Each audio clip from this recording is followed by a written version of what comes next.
कोई व्यक्ति ऐसा नहीं है समाज में जिसकी ज़िंदगी में किताबों का योगदान ना रहा और वो ऊंचे शिखर पर पहुंचा। किताबों की तरफ ज़्यादा आपका जो झुकाव है वो होता है फिक्शनल या फिर नॉन फिक्शनल या फिर बायोग्राफी पढ़ के ज़्यादा इंस्पायर होता हूँ। आपको एक सिचुएशन में देती हूँ जहाँ पे एक टीनेजर है, वो कह रहा है कि no books are very boring और इंस्टाग्राम, फेसबुक और जो सोशल मीडिया एप्स हैं वो बहुत इंटरेस्टिंग है और जो भी इंफॉर्मेशन मैं बुक से लूँगा वो मैं वहाँ से ले लेता हूँ स्क्रॉल करते करते। मैं सिर्फ यही कहूँगा कि आपने जो कल 10 ट्वीट पढ़े थे, क्या आप उनको लिख सकते हैं? वाओ आपको याद ही नहीं होगा आपने कौन से 10 ट्वीट पढ़े। अगर आप कहेंगे आपने कल जो 10 पेज पढ़े थे, क्या आप उनको रिव्यू कर सकते हैं? आप इमीडिएटली कर पाएंगे। That is the power of reading. जब आप मोबाइल उठाते हैं, 5 मिनट का ब्रेक लेना चाहते हैं, रिफ्रेशमेंट ब्रेक आप जिसको बोलते हैं, ब्रेक, और उसके बाद उस 5 मिनट को 50 मिनट में चेक करते हैं कि आपने 50 मिनट लगा दिया, how do you feel? You feel guilty. आप किसी को बोलते नहीं हैं, अंदर से आप गिल्ट फील करते हैं। दूसरी बात, जब आप एक किताब उठाते हैं, उसको पढ़ते हैं, पढ़ने के बाद जब उसको ख़त्म करके आप रखते हैं, आपको कैसा फील होता है? You feel empowered. 2 मिलियन से ज़्यादा विजिटर्स जो हैं इस बार, क्या कुछ तैयारियां हैं, क्या कुछ इस बार अलग होने वाला है? थोड़ा इस बुक फेयर के बारे में हमें बताइए। हमने पूरे बुक फेयर को टिकट फ्री कर दिया है। पूरा डेडिकेटेड चिल्ड्रन पवेलियन भी हमने बनाया है जिसमें बच्चे आ सकते हैं, कॉम्पिटिशन्स में हिस्सा ले सकते हैं, फ्री वर्कशॉप्स हमने रखी हैं, अलग अलग हमने चिल्ड्रन एक्टिविटीज़ भी प्लान की है। इसके अलावा भारतीय भाषाओं के लिए अलग पवेलियन बनाया गया है। एक इंटरनेशनल पवेलियन है जिसमें कतर हमारे गेस्ट कंट्री हैं और स्पेन हमारे फोकस कंट्री है। इन सब के अलावा थीम पवेलियन है जिसमें हमने सैन्य इतिहास को दर्शाया है। उसके अलग अलग आयाम हमने रखे हैं। उसमें आपको बहुत यूनिक और रेयर 50 से ज़्यादा मूवीज़ देखने को मिलेंगी जो युद्ध के दौरान की हैं, एक्चुअल वीडियोज़। 1947, 1962, 1965, 1971, 1987, उसके बाद कारगिल और अभी सिंदूर तक जितने भी बड़े ऑपरेशंस भारतीय सेनाओं ने किए हैं वो कैसे किए गए, उनका डॉक्यूमेंटेशन, उन पे जो किताबें हैं उन किताबों पर चर्चाएं, और वो महानायक जिन्होंने लड़ाई लड़ी वो एक्चुअल में वो हीरोज़, वहाँ आपको उन सबसे मिलने का मौका मिलेगा। ये वंदे मातरम का 150वां वर्ष है तो उसको लेकर भी एक बहुत सुंदर एग्जीबिशन हमने प्लान की है जिसमें पूरी वंदे मातरम की जर्नी आपको मिलेगी। मुझे लगता है कि ये इवेंट बच्चों के लिए नहीं, पूरे परिवार के लिए, परिवार के तौर पर आप आइए और वहाँ पे आनंद लीजिए। आज हमारे साथ है एक ऐसे लीडर जिन्होंने इंडियन आर्मी से लेकर के इंडियन बुक्स तक का सफर तय किया है। Shri Yuvraj Malik, director of National Book Trust India, जिन्होंने ministry of defence, home affairs, Raj Bhavan JNK और UN मिशंस में अफ्रीका तक देश की सेवा की है। बुक्स उनके लिए सिर्फ पढ़ने का जरिया नहीं बल्कि नेशन बिल्डिंग का एक टूल है। NEP 2020 के बाद NBT सिर्फ 30 दिनों में बाइलिंगुअल बुक्स लॉन्च किया और आज वही leadership new Delhi world book fair 2026 को लीड कर रही है। सर बहुत बहुत स्वागत है आपका ABP लाइव पर। कैसे बहुत आप? बहुत धन्यवाद। एकदम अच्छा। तो किताबों की बात से अगर हम शुरू करें तो किताबें आप पढ़ते हैं? बिल्कुल, किताबें ज़िंदगी का एक अभिन्न हिस्सा है और मुझे लगता है शायद कोई व्यक्ति ऐसा नहीं है समाज में जिसकी ज़िंदगी में किताबों का योगदान ना रहा और वो ऊंचे शिखर पर पहुंचा हो। तो अगर किताबें नहीं पढ़ेंगे तो मुझे नहीं लगता जीवन में एक यात्रा संभव है। अभी आप कौन सी किताब पढ़ रहे हैं? अभी मैं Swami Vivekananda the complete works of Swami Vivekananda में पढ़ रहा हूँ। इट्स 9 वॉल्यूम सीरीज़ और मुझे लगता है हर युवा को पढ़ना चाहिए और वैसे भी युवा दिवस आने वाला है जी। तो स्वामी जी की जो शिक्षाएँ हैं, उनका जो दर्शन है वो एक बहुत प्रेरणादायक है। तो किस तरह की किताबों की तरफ ज़्यादा आपका जो झुकाव है वो होता है, फिक्शनल या फिर नॉन फिक्शनल या फिर? मुझे लगता है कि मैं बायोग्राफी पढ़ के ज़्यादा इंस्पायर होता हूँ, ज़्यादा अच्छा महसूस होता है बिकॉज़ बायोग्राफीज़ में आपको किसी के जीवन को जीने का मौका मिलता है और एक ही जीवन में अनेकों जीवन जीने का अगर कोई तरीका है तो वो किताबों के माध्यम से और स्पेशली बायोग्राफीज़ के माध्यम से आप ज़्यादा आप ज़िंदगी को जी सकते हैं।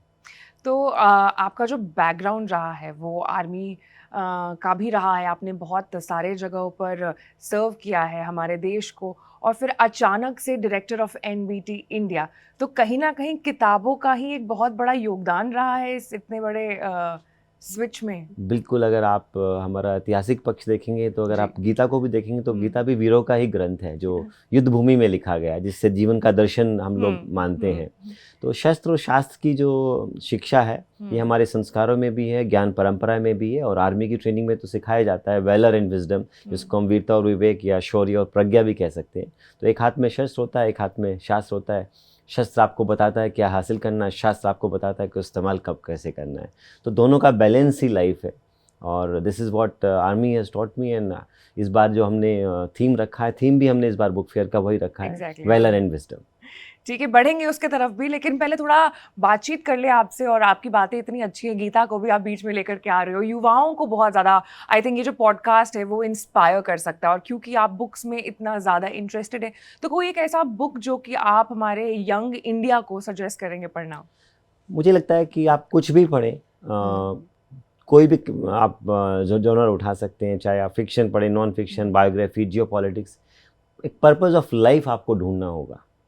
अगर आप बायोग्राफी से शुरू करेंगे तो मुझे लगता है काफ़ी आसान होता है, बिकॉज हम किसी के जीवन से खुद को रिलेट कर पाते हैं। बायोग्राफीज आपको इंस्पायर करती हैं, और अगर आप थोड़ा फिलोसॉफिकल तरीके से चीज़ों को बड़े जो है पर्सपेक्टिव में देखना चाहते हैं, तो मुझे लगता है श्रीमद् भगवद गीता से अच्छा कुछ भी नहीं है। वाओ।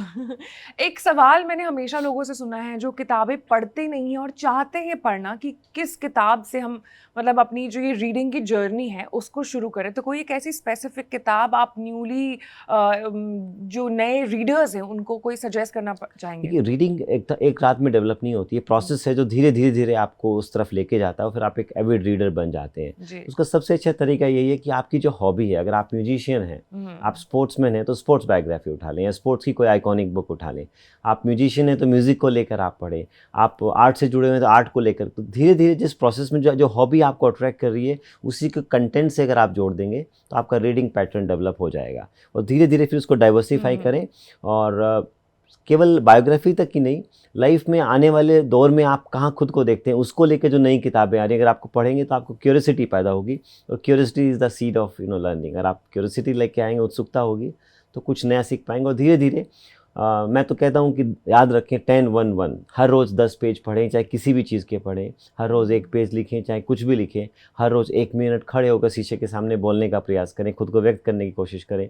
तो तीनों प्रोसेस कंप्लीट करने से आपका जो सर्वांगीण विकास है, होलिस्टिक ग्रोथ जिसको कहते हैं, वो होता है।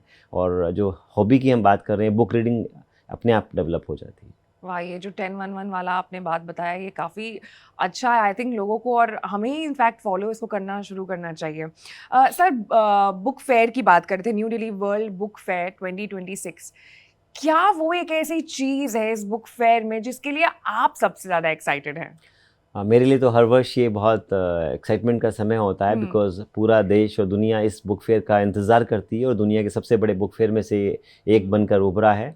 और पूरे लेखक समाज के लिए, श्रोताओं के लिए, पाठकों के लिए, आर्टिस्टों के लिए, ऑथर्स के लिए, इलस्ट्रेटर्स के लिए, जितनी भी विधाएं हैं जो साहित्य से जुड़ी हुई हैं, सभी लोग इस समय का इंतज़ार करते हैं। और नया साल किताबों के साथ शुरुआत करने की जो खुशी है, मुझे लगता है ये अद्भुत है। मुझे लगता है कि जो नई किताबें आने वाली होती हैं, तो जैसे एक घर में एक नए बच्चे का इंतज़ार होता है, या एक नए गृह प्रवेश का इंतज़ार होता है, या घर में कोई नया वेंचर स्टार्ट करने की बात होती है, उसी तरह बुक फेयर हमारे लिए एक एक्साइटमेंट लेके आता है कि क्या नया इस साल लोग लेकर आ रहे हैं। तो 1000 से ज़्यादा पब्लिशर्स वहाँ हैं। हर पब्लिशर अगर एक किताब भी नहीं लेके आएगा, तो 1000 नई किताबें, 1000 नई सोच, 1000 नए विचार लोगों के बीच आएंगे। तो ये मुझे लगता है सबसे ज़्यादा अट्रैक्शन पॉइंट रहता है। इसके अलावा जो लेखक जिनको हम पढ़ते आए हैं, उन सबसे मिलने का भी मौका मिलता है। सभी पब्लिशर्स, राइटर्स वहाँ की अपनी किताबें रिलीज़ करते हैं। तो पर्सनल इंटरेक्शन का जो एक्सपीरियंस है, वो एक अपने आप में एक बड़ी यूनिक चीज़ है। इसके अलावा जो बच्चे आते हैं, जो बच्चों का जो ग्रुप्स आते हैं, स्कूल्स का पार्टिसिपेशन होता है, उसको देख के बहुत पॉजिटिव एनर्जी मिलती है। तो पूरा एनवायरनमेंट ही अपने आप में इतना सकारात्मक होता है। तो मुझे लगता है कि ये सबसे अच्छा समय है जिसे मैं मानता हूँ पूरे साल में, और जिसके आधार पे मुझे एक एनर्जी मिलती है कुछ नया करने की। वाह। अब बुक रीडिंग जो है, मतलब मैं देखती थी कि जब मैं छोटी थी तो मेरे बैचमेट्स, हम लोग सब कोई बुक्स पढ़ा करते थे, हम बुक्स एक्सचेंज किया करते थे कि अरे तुमने ये वाली बुक पढ़ ली तो अब मुझे दे दो। लेकिन आजकल के बच्चों में ये चीज़ मैं देख नहीं रही हूँ।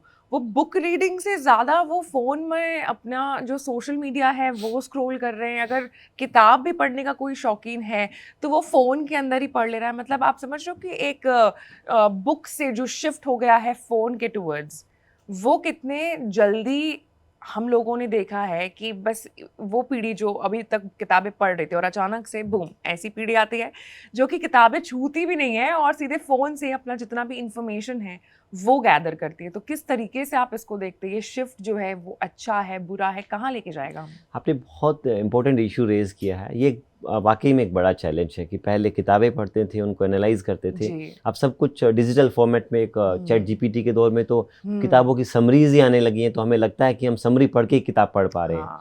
और इसके अलावा जो स्क्रॉलिंग है ये इतना ज़्यादा रैम्पेंट हो गया है। रीडिंग हैबिट में काफ़ी चेंजेस आए हैं और एक बहुत चिंता का विषय भी है। लेकिन इसमें एक अच्छी बात ये भी है कि जो नई जनरेशन है वो डिजिटली पढ़ पा रही है, पुरानी जनरेशन उतना डिजिटली नहीं पढ़ पाती थी। तो रीडिंग हैबिट का पैटर्न चेंज हुआ है। अगर हम अच्छा कंटेंट दे पाएंगे तो निश्चित रूप से मुझे लगता है रीडिंग हैबिट को दोबारा से रिवाइव किया जा सकता है। जैसे हमारा एक अभियान है राष्ट्रीय पुस्तकालय, उसमें हम 6000 किताबें एक स्कैन करने के साथ फ्री ऑफ कॉस्ट देते हैं, और वो भी लगभग 22 भारतीय भाषाओं में। तो इस तरह के जो पैटर्न है, अगर आप मोबाइल भी हैं, आप किताब नहीं ले जा सकते तो ऑनलाइन रीडिंग आप कर सकते हैं। कुछ ना कुछ पढ़ें ज़रूर। ऑफ कोर्स शॉर्ट्स और small news and briefs and review जो ऑनलाइन कंटेंट्स हमें मिलता है वो ओरिजिनल रिसर्च का और ओरिजिनल रीडिंग का सब्स्टिट्यूट नहीं हो सकता, एक सप्लीमेंट तो है। तो हमें तय करना होगा सोसाइटी के तौर पे, एजुकेशनिस्ट के तौर पे, बुक वर्ल्ड की दुनिया से जुड़े होने के तौर पे, प्रोफेशनल के तौर पे, कि हमें क्या चाहिए, एक रेडीमेड कंटेंट जिसकी शॉर्ट लिव्ड है या एक डेप्थ कंटेंट। मुझे लगता है दोनों का बैलेंस अगर हम लेके चलेंगे तो ज़्यादा अच्छा एक रीडिंग सोसाइटी हम बना पाएंगे। जो पढ़ने की भी एक हैबिट जिसकी आपने बात की, आजकल की जो युवा पीढ़ी है जिसे हम जेन ज़ी कहते हैं, वो बहुत ज़्यादा मतलब पेशेंस नहीं है उनके अंदर। वो एक क्लिक में चाहिए उन्हें कि सारी इन्फॉर्मेशन हम एक बार में ग्रास्प कर ले। लेकिन वहीं जो मिलेनियल्स हैं, मैं और आप जैसे हो गए, तो हम इत्मीनान से बैठ करके समय दिया करते थे, किताब को पढ़ा करते थे, हर एक शब्द में जो मतलब है वो देखा करते थे। लेकिन अब वो इस पीढ़ी के अंदर नहीं है। तो क्या है ये पीढ़ी? क्या ये कम समय में ज़्यादा कुछ चाहती है पढ़ना, या फिर अंदर से ये खोखली होती जा रही है? नहीं, मैं ये तो नहीं कहूँगा। हर युवा का एक स्ट्रेंथ होता है, इनका स्ट्रेंथ भी है, वीकनेस भी है। हमारी भी कुछ स्ट्रेंथ थी, वीकनेसेस थी हमारी जनरेशन की भी। बट बात यह है कि टेंशन स्पेन कम हो रहा है। ये अलार्मिंग विषय है कि हम लोग कंसिस्टेंटली एक जगह बैठकर लंबे समय तक नहीं पढ़ पा रहे हैं। हम किसी भी कंटेंट को बहुत देर तक एब्जॉर्ब नहीं कर पा रहे हैं, हम तुरंत स्क्रॉल मूवमेंट पे चले जा रहे हैं। और एआई ने हमारे न्यूरॉन्स के साथ जो खेल शुरू किया है कि जो हमें अच्छा लगता है वो कंटेंट उसी को फीड करने लगता है और हम डाइवर्स नहीं हो पा रहे हैं। इन चुनौतियों में मुझे लगता है कि स्कूल्स को, कॉलेजेस को, इंस्टीट्यूशंस को, अभी जैसे मैं कल न्यूज़पेपर पढ़ रहा था, कुछ स्कूल्स में न्यूज़पेपर रीडिंग का जो पीरियड है, फर्स्ट पीरियड मैंडेटरी कर दिया है। यूपी गवर्नमेंट ने भी अब एक इनिशिएटिव लिया है कि हर स्कूल के अंदर अखबार पढ़ना कंपलसरी होगा। तो जब अखबार पढ़ेंगे तो आप ठहरेंगे तो सोच पाएंगे। डिजिटल दुनिया में आपको सोचने का समय कम मिलता है, कंटेंट का फ्लो इतना फास्ट है कि आप एनालाइज और रिव्यू नहीं कर पाते हैं जो एक नॉर्मल रीडिंग में कर पाते हैं। तो मैं चाहूँगा कि जितने भी स्कूल्स हैं, इंस्टीट्यूशंस हैं, कहीं ना कहीं रीडिंग पीरियड जो हमारे समय में होते थे उनको वापस लेके आएँ। लाइब्रेरी पीरियड्स को वो दोबारा से रिज्यूम करें। जो एक्सचेंज ऑफ बुक्स की आपने बात की कि हम किताबें एक्सचेंज करें, और एक अभियान है जो प्राइम मिनिस्टर ने अभी, हमारे ऑनरेबल प्राइम मिनिस्टर ने शुरू किया था, बुक्स नॉट बुके। तो हम जहाँ भी जाएं आपस में बुक्स गिफ्ट करें, बुके नहीं। और समय आ गया कि जब 80 इंच का स्क्रीन स्टेटस सिंबल ना हो, आपके ड्राइंग रूम में कुछ अच्छी किताबें स्टेटस सिंबल हो। आपने जिस तरीके से बोला ये लाइब्रेरी वाली बात, मुझे तो नॉस्टैल्जिया याद आ गया कि जब हम किताबें लेने जाया करते थे लाइब्रेरी में और उसके पीछे चीज़ें लिखी रहती थी। बहुत ही अच्छा खैर वो दौर था।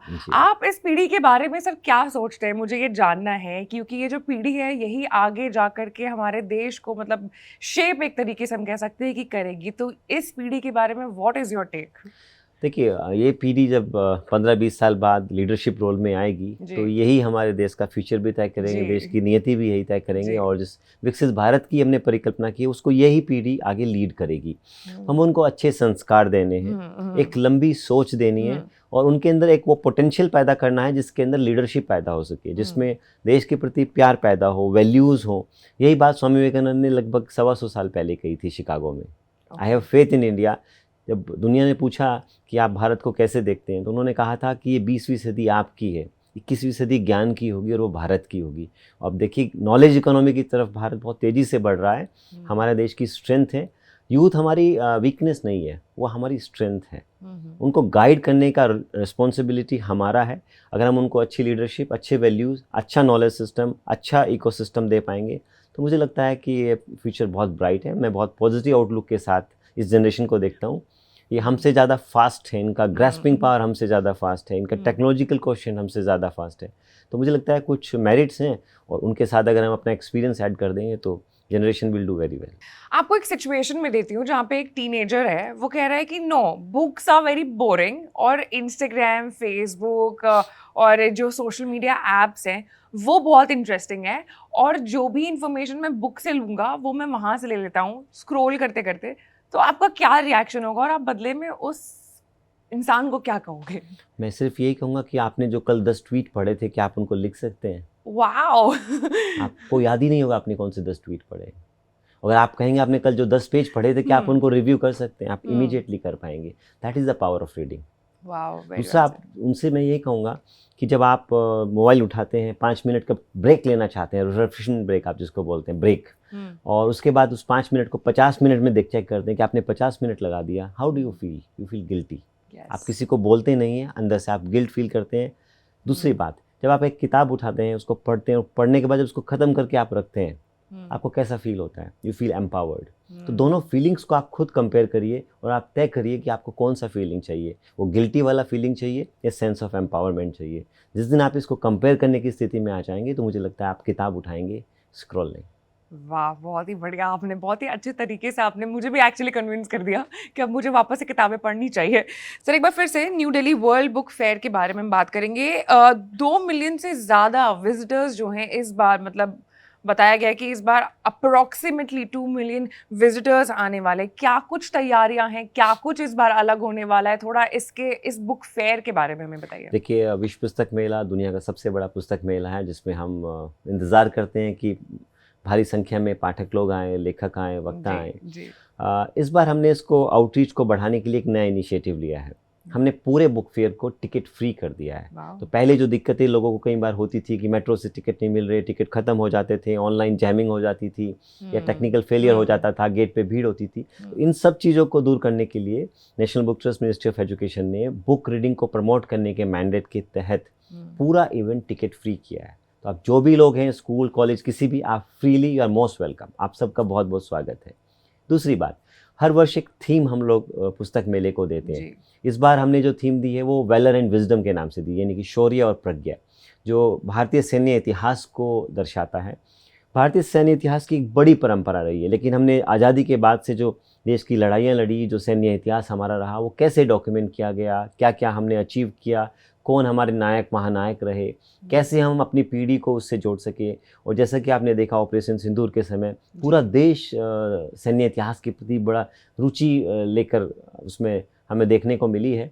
तो उसी को हम आगे ले जाते हुए हमारी कोशिश ये थी कि केवल यही नहीं, पूरे सैन्य इतिहास को हम डॉक्यूमेंट करें और उनसे जुड़े हुए कार्यक्रम भी रखें, ताकि हमारी पीढ़ी को हम रोल मॉडल दे सकें, उनको हम बता सकें कि हमारे लिए कौन लड़े, किसने हमारे लिए बलिदान दिया, और वो कौन लोग थे जिनके प्रति हमें अपना आभार प्रकट करना चाहिए। तो इस पूरी थीम को लेकर हमने इस बुक फेयर को क्यूरेट किया है। इसके अलावा अलग अलग देखेंगे तो एक पूरा डेडिकेटेड चिल्ड्रन पवेलियन भी हमने बनाया है, जिसमें बच्चे आ सकते हैं, कॉम्पिटिशन्स में हिस्सा ले सकते हैं, फ्री वर्कशॉप्स हमने रखी हैं, अलग अलग हमने चिल्ड्रन एक्टिविटीज़ भी प्लान की है। इसके अलावा भारतीय भाषाओं के लिए अलग पवेलियन बनाया गया है। एक इंटरनेशनल पवेलियन है जिसमें कतर हमारे गेस्ट कंट्री हैं और स्पेन हमारे फोकस कंट्री हैं।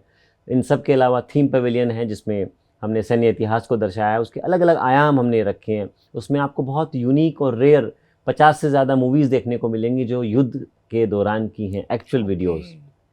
आपको परमवीर चक्र गैलरी मिलेगी वहाँ देखने को।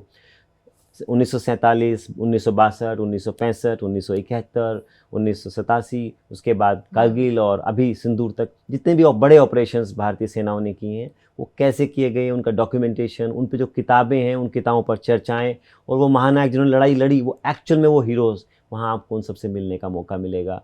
ये वंदे मातरम का 150वां वर्ष है, तो उसको लेकर भी एक बहुत सुंदर एग्जीबिशन हमने प्लान की है, जिसमें पूरी वंदे मातरम की जर्नी आपको मिलेगी। सरदार पटेल एट 150 का भी एक एग्जीबिशन हमने लगाया है। सो इतनी चहल पहल, इतनी सकारात्मक ऊर्जा आपको वहाँ मिलेगी। मुझे लगता है कि ये इवेंट बच्चों के लिए नहीं, पूरे परिवार के लिए है। परिवार के तौर पर आप आइए और वहाँ पे आनंद लीजिए। 1000 से ज़्यादा पब्लिशर्स फ्रॉम 35 से भी ज़्यादा कंट्रीज इस बुक फेयर में आ रहे हैं, तो क्या अब हम ये कह सकते हैं कि ये बुक फेयर अब ग्लोबल हो गया है? जी बिल्कुल, ये तो ग्लोबल था, लेकिन इसने नया आयाम हासिल किया है, जिसमें आप देखेंगे 50 से ज़्यादा लेखक भी विदेशों से यहाँ हिस्सा लेने के लिए आ रहे हैं। 35 देशों के पवेलियंस आपको वहाँ मिलेंगे। इंटरनेशनल एक्टिविटीज़ मिलेंगी। और केवल एक विशेष बात मैं आपको बताऊंगा, दुनिया के जो बड़े 10 बुक फेयर्स हैं उन सभी के डायरेक्टर्स जो मेरे समकक्ष हैं वो लोग भी हमारे पुस्तक मेले को देखने के लिए आ रहे हैं, विशेष रूप से कि कैसे भारत इतना बड़ा पुस्तक मेला आयोजित करता है। तो हमारा पुस्तक मेला देश और दुनिया में अब फैल चुका है और 1000 से ज़्यादा पब्लिशर्स, जैसा आपने कहा, 3000 से ज़्यादा स्टॉल्स आपको वहाँ मिलेंगी, 600 से ज़्यादा लिटरेरी प्रोग्राम्स आपको मिलेंगे, 100 से ज़्यादा अलग अलग आपको बुक रिलीज फंक्शंस एक टाइम पे वहाँ मिलेंगे। मुझे लगता है कि कम से कम 2000 किताबें इस पुस्तक मेले में रिलीज़ होंगी। इसके अलावा हर रोज़ भारतीय संस्कृति और कला और संस्कृति को जो दिखाने वाला एक एम्पी थिएटर भी हमने तैयार किया है, जहाँ हर रोज़ कुछ कल्चर परफॉर्मेंसेस भी आयोजित की जाएंगी। सो कुल मिलाकर साहित्य, कला और संस्कृति का ये 9 दिन का जो संगम है, ये अपने आप में एक नई अद्भुत शुरुआत है। ये जो थीम आपने रखा है इस बुक फेयर का, और थीम तो आपने चलिए जो रखा वो रखा, लेकिन जो साल हमने बिताया 2025 का, वो आप देखिए और अपनी इस थीम को देखिए, तो कहीं ना कहीं आपकी थीम उससे इंस्पायर्ड है, या फिर अगर मैं सवाल को थोड़ा रिफ्रेम करूं और ऐसे पूछूं कि कितनी ज़रूरत थी इस बुक फेयर में इस थीम की हमें? बिल्कुल, आप देखिए जो भी आप करते हैं कहीं ना कहीं आपके इतिहास से, आपके वर्तमान से प्रभावित रहता है, इसमें कोई दो राय नहीं है। और ये एक ऐसा विषय था जिसको हम कहते हैं मिलिट्री हिस्ट्री, यानी सैन्य इतिहास। इसके बारे में कभी बहुत चर्चा नहीं हुई थी, इसके बारे में कभी सामने ये पक्ष खुलकर नहीं आया था। तो अब इस माध्यम से हमारी पीढ़ी को मौका मिलेगा कि हमने कौन कौन सी लड़ाइयाँ लड़ी, उनका क्या इतिहास रहा, क्या उनका परिप्रेक्ष्य रहा, क्या उसके पीछे की बैकग्राउंड रही, कौन वो लोग थे, कौन वो महानायक थे, इन सब को एक मंच पर लाने का जो एक प्रोसेस है, इससे कहीं ना कहीं देश भी जुड़ता है, देश में एक यूनिटी भी आती है, देश में एक प्राइड फील होता है। और जिस कंट्री में, जिस यूथ में, जिस सोसाइटी में अपनी कंट्री को लेकर प्राइड फील नहीं होता, तो मुझे नहीं लगता वो कंट्री बहुत ज़्यादा ग्रो कर सकती है या बहुत स्ट्रांगली अपने आप को इमर्ज कर सकती है। तो आइडिया ये है कि हमारे युवाओं को अपने देश पर गर्व होना चाहिए, अपने इतिहास और अपनी विरासत पर एक अभिमान होना चाहिए, और वो तभी होगा जब उनके सामने उस तरह के कंटेंट को हम लेकर आएंगे। और कहीं ना कहीं इससे जो हमारी नई पीढ़ी है वो भी अगर ऐसे इन्वायरमेंट में आएगी, पढ़ेगी, तो वो भी कहीं ना कहीं इन्फ्लुएंस ज़रूर होगी। बिल्कुल, इंस्पायर करने के लिए हीरोज़ किस लिए बनाए जाते हैं? हीरो इसलिए बनाए जाते हैं कि नई पीढ़ी को उनसे प्रेरणा मिले, उनमें वो अपना आदर्श ढूंढे, उनके जैसा बनने का प्रयास करें, उनके बनाए रास्तों पर चले, उनकी बातों को जीवन में अपनाएं और एक ऐसे देश को बनाएं जिसकी इतनी हज़ारों साल की ऐतिहासिक परंपरा है। यही हमारा एक प्रयास है। हमारी अभी बात हो रही थी ऑथर्स को लेकर के भी, इस जो बुक फेयर है उसमें भी एक अलग तरीके का इंतज़ाम किया गया है। तो मैं चाहूँगी कि जो ऑथर्स ये पॉडकास्ट सुन रहे हैं, आप उन्हें प्लीज़ बताइए ताकि वो भी थोड़ा एक्साइटेड हो जाएं और ज़रूर आएँ। देखिए, हमारा मानना है कि अगर ऑथर्स नहीं होंगे तो किताबें नहीं होंगी, किताबें नहीं होंगी तो इन बुक फेयर्स का, इस साहित्य का कोई मतलब ही नहीं रहेगा। तो ओरिजिनल जो आइकन्स हैं, जिनको unsung heroes of the society हैं, वो हमारे ऑथर्स हैं, राइटर्स हैं। उनके लिए हमने एक स्पेशली ऑथर्स लाउंज बनाया है, जिसमें आप आ सकते हैं, आप वहाँ बैठ सकते हैं, वहाँ आपको और भी ऑथर्स मिलेंगे, उनके साथ आप लिटरेरी एक्सचेंज भी कर सकते हैं, विचारों का आदान प्रदान भी कर सकते हैं, और हॉस्पिटैलिटी भी आपके लिए फ्री ऑफ कॉस्ट रखी गई है। तो ये सिर्फ एक छोटा सा प्रयास है कि हम अपने लेखकों को सम्मान दें, उनका एक जो है उनको एक रिकग्निशन दे कि उन्होंने देश को, समाज को बनाने में एक भूमिका निभाई है। दे आर नॉट अनसंग, उनके लिए भी एक फ्रंट लाइन स्पेस है जिसको ऑथर्स लाउंज के रूप में हमने डेवलप किया है। इसके अलावा अलग अलग बिजनेस लाउंज भी बनाए हैं, और अलग अलग पवेलियंस, जैसे ऑथर कॉर्नर है जहाँ पे इंग्लिश की किताबें रिलीज़ होंगी, लेखक मंच है जहाँ हिंदी और भारतीय भाषाएँ किताबें रिलीज़ होंगी, चिल्ड्रन पवेलियन है, इंटरनेशनल पवेलियन है। ऐसे कुल मिलाकर 8-9 मंच एक साथ चलेंगे जहाँ पर किताबों का या तो उद्घाटन हो रहा होगा, किताबों पर चर्चा हो रही होगी। जितने भी लेखक हैं, मैं उनसे अपील करूंगा, आप वहाँ आए, हम आपका स्वागत करेंगे। आप हमारे विशिष्ट अतिथि हैं, आपके लिए एक स्पेशल लाउंज हमने क्रिएट किया है। बुक फेयर घूमें, और जब आपको थकान हो तो वहाँ आकर चाय कॉफ़ी के साथ हमारे साथ चर्चा करें। बिल्कुल। हमारे पुराने कॉन्वर्सेशन में हम लगातार एआई के बारे में बात कर रहे थे। अब एआई जो है वो धीरे धीरे ह्यूमन वर्क जो है उसको थोड़ी तरीके से, मैं कह सकती हूँ, सिंप्लीफाई कर रहा है। मैं नहीं कहूँगी कि टेक ओवर कर रहा है, बिकॉज कहीं ना कहीं अभी भी हमें ह्यूमन ब्रेन की ज़रूरत पड़ती है, लेकिन कहीं ना कहीं एआई चीज़ों को सिंप्लीफाई कर रहा है, और लिखने में भी कहीं ना कहीं एआई बहुत मदद करता है। तो ये जो आपने ऑथर्स की बात की, क्या ये एआई से समवेयर और द अदर एक थ्रेट महसूस कर रहा है ये पूरी इंडस्ट्री, या फिर पूरा ह्यूमन जो रेस है, एआई से थ्रेट महसूस करना चाहिए उनको? मैं आपसे एक छोटा सा सवाल पूछना चाहूँगा, एआई को किसने बनाया? Human intelligence. सो AI और HI में I think human intelligence will always prevail. Human intelligence हमेशा उसको सुपरसीड करेगी। लेकिन जो AI की चुनौतियां हैं उनको उनसे हम आंख नहीं बंद कर सकते। AI ने चुनौती दी है हमारे काम करने के तरीके को, हमारी सोच को, हमारे वर्किंग स्टाइल को, हमारे आइडियाज़ को उसने अलग अलग तरीके से डिफाइन किया है। हमारा जो पब्लिशिंग वर्ल्ड है ये भी AI से अछूता नहीं रहा है। यहाँ पर भी AI का इन्फ्लुएंस आपको देखने को मिलेगा। जो नया कंटेंट आ रहा है, जो नई बुक्स आ रही हैं या नई रिसर्च वर्क है, वो कहीं ना कहीं AI इन्फ्लुएंस्ड है। हमारी रिस्पॉन्सिबिलिटी है कि उसके जो एथिकल एस्पेक्ट्स हैं उनको भी हम, जैसे कॉपीराइट एक्ट्स हैं या इंडिविजुअल जो आपकी राइट्स हैं, जो लिटरेरी राइट्स हैं, उनको हम प्रोटेक्ट करें। अभी AI कंटेंट को असेंबल करता है, रीप्रोसेस करता है, ओरिजिनल वर्क्स को क्रेडिट हम नहीं दे पा रहे हैं। पूरी दुनिया के लिए एक चैलेंज है और इस पर अभी कोई ना ग्लोबल पॉलिसी आई है, ना कोई फ्रेमवर्क तैयार हुआ है। ये this is a work in progress. जब तक ये वर्क इन प्रोग्रेस स्टेबलाइज होता है, मुझे लगता है हम सबको एक मॉरल कोड ऑफ कंडक्ट के तहत प्राइवेसी राइट्स को, हमें इंटेलेक्चुअल प्रॉपर्टी राइट्स को, कंटेंट्स को, कॉपीराइट एक्ट्स को, इन सब को ध्यान में रखते हुए आगे बढ़ना होगा।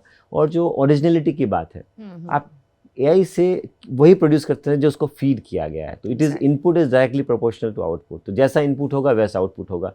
तो मुझे लगता है human brain is still the supreme thing. तो अगर आपके जो आइडियाज़ हैं, जो सोच है, जो क्रिएटिविटी है, उसको AI रिप्लेस नहीं कर सकता। उसको ऑगमेंट कर सकता है, सप्लीमेंट कर सकता है, फोर्स मल्टीप्लाई का काम कर सकता है, रिप्लेस नहीं कर सकता। लेकिन हम अब आई थिंक सोचना बंद नहीं कर चुके हैं, क्योंकि हम अपना सारा काम जो है वो AI पे डाल देते हैं। मतलब बहुत बार मैंने ऐसे कॉन्वर्सेशंस में, इंटरव्यूज़ में देखा है, सुना है और पढ़ा है कि अब अगर कुछ भी है, अगर आपको वो सही प्रॉम्प्ट लिखना आ रहा है, आप कैसे भी लिखो, आपको नहीं मालूम होगा उस बारे में कुछ, लेकिन अगर आपने सही एक प्रॉम्प्ट डाल दिया है तो over the internet information gather करके AI बहुत अच्छे से उसको प्रोसेस करके एक बना बनाया जो रिज़ल्ट है वो आपके सामने ला करके पेश कर देता है। और बिफोर AI जब हमें वही काम खुद से करना होता था तो हम घंटों उसके बारे में सोचते थे, रिसर्च करते थे, पढ़ते थे, और फिर जितना इन्फॉर्मेशन हमने गैदर खुद से किया है वो जा कर के पेन पेपर पर लिखते थे। तो कहीं ना कहीं थिंकिंग एबिलिटी को AI चैलेंज कर रहा है, और क्योंकि क्रिएटिविटी भी चैलेंज हो रही है इसमें। और जब ऑथर्स की यहाँ पर बात करते हैं हम, तो क्रिएटिविटी सबसे टॉप पर प्रायोरिटी होती है, क्योंकि अगर क्रिएटिव नहीं है तो आप ऑथर बनना आपका बहुत मुश्किल है। तो इन सबको मिला करके एक सवाल है कि क्रिएटिविटी तो चैलेंज हो रही है ना AI के थ्रू। बिल्कुल, ये सबसे इम्पोर्टेंट क्वेश्चन है जो आपने मुद्दा रेज किया। बहुत सीरियस विषय है ये, बहुत चिंता का विषय है कि कहीं ना कहीं ये क्रिएटिविटी को चैलेंज प्रोड्यूस कर रहा है। बट मुझे लगता है कि जो भी प्रोडक्ट AI तैयार करता है उसको बाद में प्रोसेस करने का डिसीजन फाइनली तो ह्यूमन बीइंग का ही रहता है। उसको आप कितना एब्जॉर्ब करना चाहते हैं, कितना उसको रीप्रोसेस करना चाहते हैं, उसको कितना सेटिस्फेक्शन रेट पे आप एक्सेप्ट कर रहे हैं, वो आपका एक डिसीजन है जो एक ह्यूमन बीइंग को लेना है। आप कितना भी पावरफुल वेपन बनाएंगे, फाइनली उसको ट्रिगर करने का, फाइनल प्रेस करने का जो कंट्रोल है वो आदमी के पास ही रहेगा, ह्यूमन बीइंग के पास ही रहेगा। लेकिन जो क्रिएटिविटी को हमने ईज़ ऑफ वर्क से कनेक्ट कर दिया है, जो आप बात कर रहे हैं, मुझे लगता है ये ज़्यादा ईज़ ऑफ वर्किंग में चली गई है। ये क्रिएटिविटी में मैं इसको नहीं मानता हूँ। It is not creativity because उसको डेटा फीड किया गया, उसने उसको एल्गोरिथम से अरेंज किया है, बट इसने ईज़ ऑफ वर्किंग को इम्प्रूव किया है कि आपको वही काम जो घंटों में होता था, वही काम आप कुछ मिनटों में, कुछ सेकंडों में प्रोसेस करके आप एक बेसिक टेम्पलेट लेके आप तुरंत रेस्पॉन्ड कर सकते हैं। तो वर्क की डायमेंशंस चेंज हो रही हैं, इसमें कोई दो राय नहीं, स्पीड चेंज हो रहा है, लेकिन क्रिएटिविटी उतना एस्पेक्ट लगता है मुझे आप बताइए कि कौन सी ऐसी इमेज है जो मोनालिसा को रिप्लेस कर देगी AI बनाया हुआ? नहीं कर पाएगी। तो जो आइकॉनिक चीज़ें हैं वो वही रहेंगी जो आदमी ने बनाई हैं। जो हम पेरिफेरल एलिमेंट्स को देख रहे हैं वो एक सब्स्टिट्यूट है, फुल रिप्लेसमेंट नहीं है। तो क्रिएटिविटी को हमें प्रोटेक्ट करना होगा, उसके राइट्स को, उनकी लीगल इश्यूज़ को एड्रेस करना होगा, और हर रोज़ खुद को बताना होगा कि हम सुप्रीम हैं, AI सुप्रीम नहीं है। Okay. Sir, as the director of NBT, what is NBT doing? मतलब कैसे हम concern है NBT के POV से आप मुझे बताइएगा about content plagiarism and originality in the age of AI. देखिए, नेशनल बुक ट्रस्ट देश का सबसे बड़ा एक संस्थान है जिसकी जिम्मेदारी और जिसका मैंडेट है बुक रीडिंग कल्चर को प्रमोट करना, और as a nodal agency for book publishing हम देश और दुनिया में बुक प्रमोशन के लिए काम करते हैं, चाहे वो बुक फेयर्स के माध्यम से हो, पब्लिशिंग के माध्यम से हो, या मैन पावर ट्रेनिंग या कैपेसिटी बिल्डिंग प्रोग्राम्स के माध्यम से हो, या बुक या लिटरेचर फेस्टिवल्स के माध्यम से हो। इस पूरे प्रोसेस में कहीं ना कहीं पूरा पब्लिशिंग इकोसिस्टम एनबीटी को एक बेंचमार्क के तौर पे देखता है। हम जो भी कंटेंट पब्लिश करते हैं, सब लगभग 60 से ज़्यादा भाषाओं में हम पब्लिश करते हैं। हम इंश्योर करते हैं कि जो भी कंटेंट हमारे पास आता है कि उसको हम सॉफ्टवेयर की मदद से, ऑनलाइन चेक की मदद से उसकी ओरिजिनलिटी को हम वेरीफाई करें, ऑथेंटिसिटी को चेक करें, और कोई भी ऐसा कंटेंट पब्लिश ना करें जो प्लेजरिज्म के दायरे में आता हो या फिर वो कॉपीराइट का वायलेशन होता हो। यही मैं चाहूँगा कि बाकी जो इंस्टीट्यूशंस हैं, पब्लिशिंग हाउसेस हैं, वो भी इस प्रोसेस को फॉलो करें कि जो कंटेंट ऑनलाइन मेथड से आप डेवलप करके पब्लिशिंग में लोगों के बीच लेके जा रहे हैं, वो ओरिजिनलिटी को रेस्पेक्ट करें। जो ऑथर्स हैं उनकी क्रेडिट को हम उनको रिकॉग्निशन दें, उनको आइडेंटिफाई करें और कहीं ना कहीं उनको मेंशन भी करें। तो कंप्लायंसेस हैं, लीगल प्रोविजंस भी एग्जिस्ट करते हैं, बट मुझे लगता है पब्लिशिंग की दुनिया में सबसे बड़ा जो बेंचमार्क है वो मोरल यार्डस्टिक है कि हमें मोरली और एथिकली इन प्रैक्टिसेस को फॉलो करना होगा। आप देखेंगे कि new Delhi world book fair में हम पायरेटेड किताबों के खिलाफ बहुत स्ट्रिक्टली एक्शन लेते हैं। कुछ सालों पहले बहुत ज़्यादा पायरेटेड किताबें बुक फेयर्स में इधर उधर मिलती थी, तो हमने एक विजिलेंस कमेटी बना के वो पूरा वाइप ऑफ कर दिया है। अगर हमें कोई भी कंप्लेंट आती है तो इमीडिएट हम ब्लैक लिस्टिंग और डिस्क्वालिफिकेशन और उस बुक सेलर को वहाँ से वैकेट करा देते हैं, बिकॉज हम नहीं चाहते कोई भी अनएथिकल बिजनेस प्रैक्टिसेस को हम प्रमोट करें या हमारे प्लेटफॉर्म से उसको लॉन्च किया जाए। इसके अलावा जो बाकी अनएथिकल जो पब्लिशिंग एक्टिविटीज़ हैं उनको लेकर भी हमारी पॉलिसी बिल्कुल क्लियर, जीरो टॉलरेंस के साथ हम इस पर काम करते हैं। और मुझे लगता है कि ज़्यादातर पब्लिशर इसी मॉडल को फॉलो करते हैं, और जहाँ कहीं वायलेशन नज़र आता है तो मुझे लगता है सबको मिलकर इस चीज़ को कंडेम करना चाहिए और स्ट्रांगली इसके खिलाफ एक्शन भी होना चाहिए। सर, आपको ऐसा क्या लगता है कि आने वाले समय में फिजिकल बुक्स जो हैं वो एक्सटिंक्ट कर जाएंगे और लोग डिजिटल रीडिंग के टूवर्ड्स शिफ्ट कर जाएंगे? ये बहुत ही एक बड़ा इंटरेस्टिंग सवाल है। मुझे ऐसा लगता है कि अभी जो पीढ़ी हमारी पीढ़ी है वो तो फिजिकल बुक्स, उसकी खुशबू, वो पन्ने पलटने का एहसास उसमें जीती है। लेकिन जो नई जनरेशन है, जो अभी हु आर अंडर 20 नाउ, उन सब का टेक्नोलॉजी को लेकर जो एब्जॉर्प्शन है वो बहुत हाई है। They are very fast on technological integration. वो तेज़ी से पढ़ पाते हैं, रिलेट कर पाते हैं, कट कॉपी फंक्शंस बुक के अंदर भी वो मार्किंग और फ्लैगिंग कर पाते हैं। तो उनका टेक्निकल एडेप्टेबिलिटी हमसे ज़्यादा है, वो उस चीज़ को लेकर आगे बढ़ रहे हैं, इसमें कोई दो राय नहीं। लेकिन जिस स्पीड से एआई और उसमें डिस्ट्रैक्शंस बढ़ रहे हैं, तो मुझे लगता है एक समय ऐसा आएगा कि कहीं ना कहीं लोगों को फिर से एक ज़रूरत महसूस होगी, क्योंकि हिस्ट्री रिपीट्स, ये साइकिल है पूरा। तो स्टेज आगे लोगों को ब्रेक की ज़रूरत मिलेगी, तो फिर से ये बुक पब्लिशिंग और फिज़िकल बुक्स की दुनिया, मुझे नहीं लगता ये रिप्लेस कोई कर पाएगा। ये तो ह्यूमन सिविलाइजेशन का इतना इंटीग्रल पार्ट है, इसको रिप्लेस करना मुश्किल है। अभी एक फेज़ है जिसमें टेक्नोलॉजी का एक इन्वेजन हुआ है और उसको हमें एक्सेप्ट करना चाहिए, पॉजिटिवली इसको लेना चाहिए, लाइफ में इंटीग्रेट करना चाहिए और रीडिंग हैबिट्स को डाइवर्सिफाई कर लेना चाहिए। हम भी खुद ई बुक्स में जा रहे हैं, ऑडियो बुक्स में जा रहे हैं, लेकिन बुक्स रिप्लेस हो जाएंगी, मुझे नहीं लगता। अच्छा, मुझे याद है हमारे कॉलेज के समय में वो एक ट्रांजिशनिंग पीरियड था जब बुक्स से हम शिफ्ट कर रहे थे डिजिटल के टूवर्ड्स। तो हमें भी नोट्स वगैरह मिलते थे पढ़ने के लिए ओवर द फ़ोन और लैपटॉप पे, और तब तक में पीछे से एक सोशल मीडिया से नोटिफिकेशन आता था और हम तुरंत उस पर टैप करके हम दूसरे टैब पे चले जाते थे, और फिर वो जो पढ़ रहे थे हम सब कुछ भूल करके एक अलग दुनिया में जा चुके हैं। और जैसा कि आपने कहा कि वो 5 मिनट का ब्रेक कब 50 मिनट का हो जाता था, हमें रियलाइज़ नहीं होता था। तो ये भी एक बहुत बड़ा डिस्ट्रैक्शन इसको हम कह सकते हैं कि जो कि आज की नई जो पीढ़ी है वो रियलाइज़ नहीं कर रही है, लेकिन कहीं ना कहीं they are following into that trap. अभी आप देखेंगे digital detox, digital de addiction programs, ये सब चल रहा है आजकल। और अभी कल मैंने आप एक न्यूज़ पढ़ा, अगर आप उसको गूगल करेंगे, कि 40% डिक्लाइन हुआ है यूरोप में और अमेरिका में रीडिंग हैबिट्स, एंड दे से it's a geo strategic threat. Reading habit को डिक्लाइन करने के लिए वहाँ एजुकेशन सेक्रेटरी ने उसको जियो स्ट्रेटेजिक थ्रेट के तौर पे देखा है कि हमारी जनरेशन जियो स्ट्रेटेजिकली डिक्लाइन हो रही है। तो रीडिंग कितनी इंपॉर्टेंट है किसी भी समाज को बनाने में, आप इसी से अंदाज़ा लगाइए। और वो सब सोशल मीडिया और एक वर्चुअल वर्ल्ड में हम लोग जीने लगे हैं जी। हम एयरपोर्ट जाएंगे, 4 लोग अगर एक साथ बैठे होंगे तो आप यकीन मानिए 4 में से 3 के हाथ में मोबाइल होगा और आप एक दूसरे से बात नहीं कर रहे होंगे। तो it's to be social is being human. आप सामाजिक होने का पहला पर्याय यही है कि आप इंसान हैं। तो उस परिभाषा को छोड़कर हम कंपार्टमेंट में चले गए हैं। तो मुझे लगता है कहीं ना कहीं हमारे सोसाइटी को, हमारे रिलेशनशिप्स को, हमारे फैमिली इकोसिस्टम को, जो हमारी स्ट्रेंथ थी, इससे कहीं ना कहीं डैमेज हुआ है।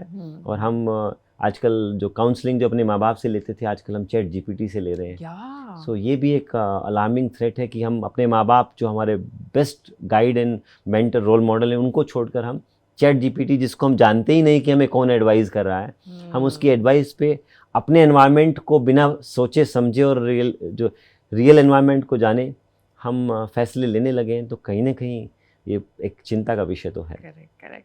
वापस आते हैं अपने बुक्स वाले टॉपिक पर। एक सवाल जो कि मैंने अक्सर लोगों को बोलते हुए सुना है वो ये है कि how do I get published? देखिए, अगर एनबीटी से आप पब्लिश करना चाहते हैं तो हमारा एक मेल आईडी है, हमारा ऑफिस है। आप डाक से, ईमेल से, किसी भी तरीके से अपना मैन्यूस्क्रिप्ट हमको भेज सकते हैं। हम उसको इवेलुएट करेंगे प्रोफेशनली। अगर वो हमें लगता है कि वो साउंड है, उस पर काम किया जा सकता है, कुछ कमियां भी होंगी तो उनको हम अपग्रेड करेंगे। NBT will take end to end responsibility. उसको पब्लिश करने की पूरी जिम्मेदारी पहले दिन से लेकर आखिर तक हमारी, और साथ में हम रॉयल्टी भी देंगे। तो ये तो एनबीटी का मैंने आपसे बताया। इसके अलावा जो लोग पब्लिशिंग की दुनिया में अपना कैरियर चाहते हैं या पब्लिश्ड ऑथर बनना चाहते हैं, हम लोग एक प्रोफेशनल कोर्स भी रन करते हैं 3 मंथ्स का ऑनलाइन, एनबीटी पब्लिशिंग कोर्स। वो भी आप ज्वाइन कर सकते हैं। उसमें आपको पब्लिशिंग के सभी आयाम, केवल पब्लिशिंग ही नहीं, मार्केटिंग, स्पॉन्सरशिप, उसको कैसे प्रमोट किया जाता है, कैसे क्यूरेट किया जाता है, टेक्निकल वर्क क्या क्या इन्वॉल्व होते हैं। तो जिस फील्ड में भी आपको कैरियर बनाना है पब्लिशिंग के, उसको लेकर 3 महीने का एक बहुत अच्छा कोर्स है। और आज बहुत सारे पब्लिशिंग हाउसेज ऐसे हैं जहाँ के सीईओज और सीनियर मैनेजमेंट वो हैं जिन्होंने एनबीटी के यहाँ से ट्रेनिंग लेकर ग्रूमिंग करके आगे वो बढ़े हैं। तो एनबीटी तो ऑलवेज वेलकम है। और अगर आपको लगता है बुक फेयर आए, हमारे स्टॉल पे आएँ, अपना मेन्यूस्क्रिप्ट एक लिफाफे में डालकर अपना नाम, कॉन्टैक्ट नंबर के साथ वो हमें स्क्रिप्ट दे जाएँ, हम उसको इवेलुएट करेंगे और आपको सूचित करेंगे अगर वो पब्लिशिंग के योग्य है। तो काफ़ी इजी हो गया है how to get myself published. ये जो सवाल था काफ़ी आसान शब्दों में उत्तर दिया, और अगर आपकी स्क्रिप्ट अच्छी है तो आप पब्लिश भी हो सकते हो। लेकिन एक चीज़ और मुझे जाननी है सर कि what kind of manuscripts NBT looks for? NBT का स्पेक्ट्रम बहुत बड़ा है। हम साइलेंट बुक्स जो बच्चे पढ़ नहीं पाते, इमेजेस के माध्यम से पढ़ना चाहते हैं, ताकि बचपन से उनकी मेमोरीज में एक हैबिट डेवलप हो, बुक्स के पन्ने पलटने की, बुक को देखने की, इमेजेस से मैसेजिंग लेने की। साइलेंट बुक से लेकर रिसर्च वर्क तक हम जो बेस्ट वर्क है हम लोग करते आए हैं। सभी एज ग्रुप्स के लिए हम करते हैं, सभी भारतीय भाषाओं में हम पब्लिश करते हैं, चाहे बायोग्राफी हो या ज्योग्राफी हो, जियोपॉलिटिक्स हो, कल्चर हो, या कोई भी विषय हो, सभी विषयों पे, या क्लासिकल नॉवेल्स हो, लिटरेचर हो, हम सभी विधाओं में पब्लिश करते हैं। कंडीशन सिर्फ इतना है कि वर्क ओरिजिनल होना चाहिए और वर्क ऑथेंटिसिटी के साथ रिलेवेंट भी होना चाहिए। सो कोई स्पेक्ट्रम और कोई रेस्ट्रिक्शन हमने नहीं रखा है। तो सभी रिलीजियस बुक्स को छोड़कर हम सभी तरह की किताबें, और पोइट्री को छोड़कर सभी किताबों को हम लोग पब्लिश करते हैं। तो आप फ्रीली लिख सकते हैं और हम निश्चित रूप से उसको पब्लिश करने का प्रयास करेंगे। सर कुछ वो मिस्टेक्स आप बता सकते हो जो कि न्यू पब्लिशर्स हमेशा करते हैं और फिर वो पब्लिश नहीं करवा पाते अपनी बुक्स? देखिए, सबसे पहले तो कि आप एक बात याद रखिए, आप कुछ भी लिखें, बॉटम लाइन में ये लिखिए, content is the key. Content हमेशा किंग रहेगा। अगर कंटेंट अच्छा है तो लैंग्वेज, उसकी एडिटिंग, ग्रामेटिकल इश्यूज, ये सब एड्रेस हो सकते हैं। कंटेंट में दम होना चाहिए। तो अगर आप कंटेंट अच्छा है तो मान के चलिए आपने आधे से ज़्यादा लड़ाई जीत ली है। हम लोग क्या करते हैं, हम लोग सुपरफिशियली विकिपीडिया या गूगल पे जाके कुछ हल्का सा पढ़ लेते हैं, उसको प्रोसेस करके हमको लगता है कि हमने अपना रिसर्च वर्क तैयार कर लिया, उसको हम पब्लिश कर सकते हैं। वो रिसर्च वर्क नहीं है, वो ऑथेंटिक वर्क नहीं है, वो तो कट कॉपी पेस्ट की कला है। आप पहले पढ़िए सुकून से, पढ़ते पढ़ते आपको मालूम हो जाएगा कि आप क्या लिखने जा रहे हैं। पढ़ने के बाद जो मैंने बोला 10-1-1, तब आप एक पेज लिखिए। अगर आप 100 पेज की किताब लिखना चाहते हैं तो कम से कम आप 1000 पेज तो पढ़ें। तो उस प्रोसेस को करिए कि जब आप जैसे छाछ बनाते हैं, 5 लीटर की छाछ में से इतना सा मक्खन निकलता है। पब्लिशिंग यही है, जब आप इतना सब कुछ देखेंगे, समझेंगे, तब इतना सा उसमें से अमृत, ज्ञान का अमृत निकलेगा। वो चाहिए, उसकी डिमांड है, बाकी तो गार्बेज है। सर एक आखिरी सवाल मैं अपने व्यूअर्स के लिए आपसे पूछना चाहूँगी कि हमारे जो रीडर्स हैं उनको अगर आप कोई ख़ास मैसेज देना चाहते हैं तो प्लीज़। मैं कहना चाहूँगा, विश्व पुस्तक मेला आपका स्वागत करने के लिए 2026 की शुरुआत में आपके बीच मौजूद हैं। आप सब यहाँ आएँ। Schools, teachers, faculties, authors, writers, families, parents, बच्चे, सबका स्वागत है। और ये इवेंट केवल एक किसी क्लास और एज ग्रुप के लिए नहीं है, हर एज ग्रुप के लिए एक अपने आप में एक नया एक्सपीरियंस है। ये ऐसी दुनिया है, अगर आप इससे जुड़ेंगे तो मुझे लगता है आपको वो किताब मिलेगी जिसके बारे में कहा जाता है one book can change your life. तो यहाँ इतने हज़ारों ऑप्शंस हैं, इतने हज़ार पब्लिशर्स हैं, हज़ारों दुकानें हैं, स्टॉल्स लगे हुए हैं, कई हज़ार लिटरेरी एक्टिविटीज़ हैं। It's a complete learning experience. और आप किताब नहीं भी पढ़ते हैं तो भी आएँ, मुझे लगता है कि आपको यहाँ आने के बाद वो इंस्पिरेशन मिलेगी कि आप किताबों को अपने जीवन में इंटीग्रेट कर पाएंगे, किताबों से अपने आप को जोड़ पाएंगे और यहीं से एक ऐसे राष्ट्र की, समाज की निर्माण की आधारशिला बनेगी जिस पे हम सबको गर्व होगा और हम एक मजबूत राष्ट्र के रूप में, शिक्षित राष्ट्र के रूप में, रीडिंग सोसाइटी के रूप में खड़े हो पाएंगे।